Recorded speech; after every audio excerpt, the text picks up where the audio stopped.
ఈ రోజు ఐబొమ్మని పట్టుకున్నామని ఆనందపడుతున్నారు కానీ అక్రమంగా ఆస్తులు సంపాదించడం ఎందుకు పట్టుకోవట్లేదు? ఎందుకు అన్యాయస్తుని పట్టుకోవట్లేదు? ఈ రోజు వాడేదో సినిమా ఇండస్ట్రీకి ఏదో లాస్ట్ చేస్తున్నారు అని చెప్పేసి వాడిని పట్టుకున్నారు. మరి ప్రజలకు నష్టం చేసిన వాళ్ళు ఎందుకు పట్టుకోవట్లేదు? రాజకీయ నాయకులు ఎందుకు పట్టుకోవట్లేదు? ఇదే టార్గెట్ గా ఇదే పనిగా ఎందుకు చేయట్లేదు? ఎందుకంటే సెలబ్రిటీలకు కానీ సినిమా ఇండస్ట్రీలు గొప్ప గొప్పలు కదా, వాళ్ళకి అన్యాయం జరుగుతుందని. అదే రైతులకైతే జరగదు. గవర్నమెంట్ ఎంప్లాయీలు ఎంతో మంది లంచం తీసుకుంటున్నారు, వాళ్ళని పట్టుకుంటారా? మీకు దమ్ము ధైర్యం ఉంటాయి.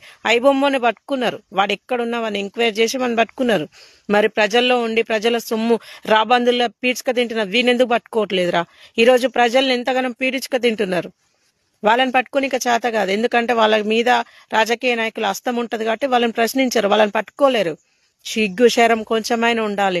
ఇంకా మానం మర్యాద లేకుండా మనం పట్టుకున్నాం అనేది జబ్బలు ఎగేసుకొని మాట్లాడుతున్నారు కానీ అక్రమ ఆస్తులు సంపాదించడం పట్టండి, లంచాలు తినటోని పట్టండి. మీకు దమ్ము ధైర్యం ఉంటే అప్పుడు నిజమైన భారతీయుడాన్ని ఒప్పుకుంటారు. ఏ మొహం పెట్టుకొని ఒప్పుకుంటారా మీరు? సిగ్గు ఉండాలి గింతనన్నా.